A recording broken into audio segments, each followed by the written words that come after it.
Bocil bro. Nih. Inilah video amatir yang merekam saat sejumlah warga menggerebek sebuah rumah kosong di Gang Borobudur, Ragunan, Pasar Minggu, Jakarta Selatan.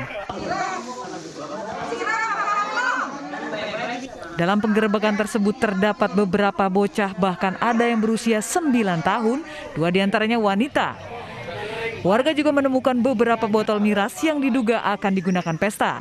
Semua di bawah umur semua, karena ada SD kelas 6, ada yang SMP kelas 1, yang masih sekolah, sisanya nggak sekolah. Yang ditemukan berapa botol tadi Pak? 5 botol ya? Para bocah ini tidak ditahan, namun mereka harus membuat surat pernyataan tak akan mengulangi perbuatannya dengan disaksikan langsung oleh orang tua masing-masing anak. Pemirsa, dengan menyamar sebagai penumpang angkutan umum, polisi berhasil mengungkap peredaran ganja di Terminal Rawamangun, Jakarta Timur. Selain mengamankan barang bukti ganja, petugas juga mengamankan 3 orang tersangka.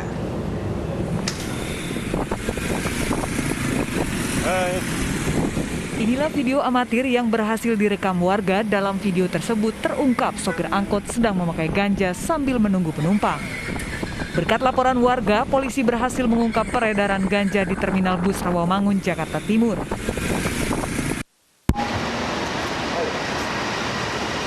Saat dilakukan pengembangan, petugas kemudian menangkap 1 orang bandar ganja di sebuah rumah kontrakan di kawasan Bintara Jaya, Bekasi Timur. Dari dalam rumah kontrakan, petugas menemukan paket ganja seberat 1 kilogram lebih. Ya kan? Nah, buka ini. Timbangannya ada, juga ada. Menurut pengakuan pelaku, mengaku baru 6 bulan beroperasi dengan cara online. 6 bulan Mbak? Hah? 6 bulan? Udah lama lah, dia udah lama juga ngaku sebentar. Ya. Boleh di mana aja? Hah? Boleh di mana aja? Di Rawamangun aja Pak. Selain mengamankan barang bukti ganja, petugas juga menangkap 3 orang tersangka yang terdiri dari seorang bandar berinisial S dan 2 pengguna yang merupakan supir angkot berinisial M dan YS. Informasi masyarakat bahwa di Terminal Rawamangun sering ada orang-orang yang memakai narkoba.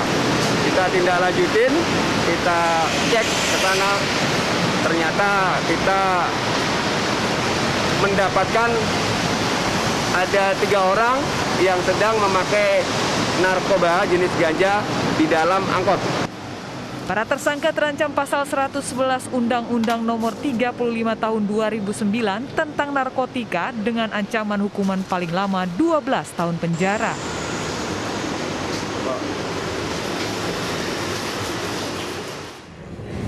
Pemirsa, sepasang suami istri di Medan, Sumatera Utara ditangkap polisi setelah selama 2 tahun memproduksi narkoba yang dicampur dengan kopi. Narkoba yang dijual antara lain ekstasi dalam kapsul dan ganja berbentuk rokok. Kapolrestabes Medan, Kombes Riko Sunarko mendatangi rumah pasangan suami istri berinisial J dan MC di kawasan Kecamatan Medan Barat yang selama 2 tahun memproduksi narkoba yang dicampur dengan kopi di rumahnya. Jenis narkoba yang diproduksi berupa ekstasi dan rokok ganja siap pakai. Selama ini pelaku menjual narkoba di tempat hiburan serta menjual langsung kepada orang yang memesan.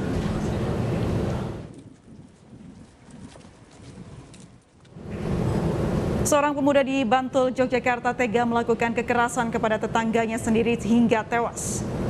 Peristiwa terjadi justru saat korban sedang main ke rumah kontrakannya. Pelaku yang sedang menonton TV tiba-tiba merampas makanan korban dan melumuri mukanya dengan makanan. Saat korban pergi ke kamar mandi untuk bersih-bersih, pelaku kemudian menghabisi nyawanya dengan cangkul. Para tetangga takut masuk ke dalam rumah pelaku karena diancam, dan beruntung polisi berhasil menangkap pelaku tak berapa lama usai kejadian.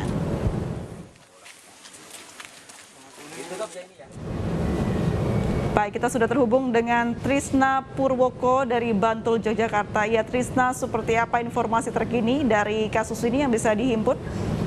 Ya, selamat malam April dan teman-teman pemirsa.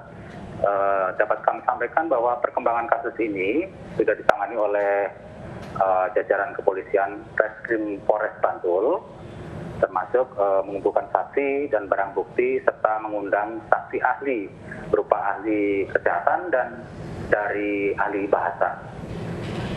Foto kasus sendiri terjadi pada Selasa malam kemarin.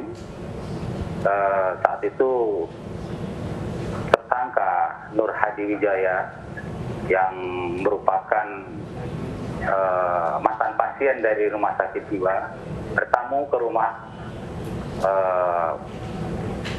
Bartomo untuk bermain. Tiba-tiba tanpa sebab pelaku melumuri tubuh korban dengan nasi sehingga membuat korban emosi, namun hanya mendiamkan dan mencoba membersihkan mukanya. Namun tersangka ini masih mengejar dan melumuri kepala korban dengan nasi sehingga membuat emosi korban meledak dan terjadilah cekcok, sehingga akhirnya tersangka dengan gagang cangkul memukul kepala korban bertubi-tubi sehingga korban tewas di lokasi. Baik, jadi dikonfirmasi bahwa pelaku depresi. Terima kasih banyak Trisna Purwoko melaporkan langsung dari Yogyakarta. Pemirsa, seorang kurir jasa pengiriman barang kembali menjadi korban sasaran amarah pembeli barang dengan sistem COD. Kami kembali usai jeda berikut ini.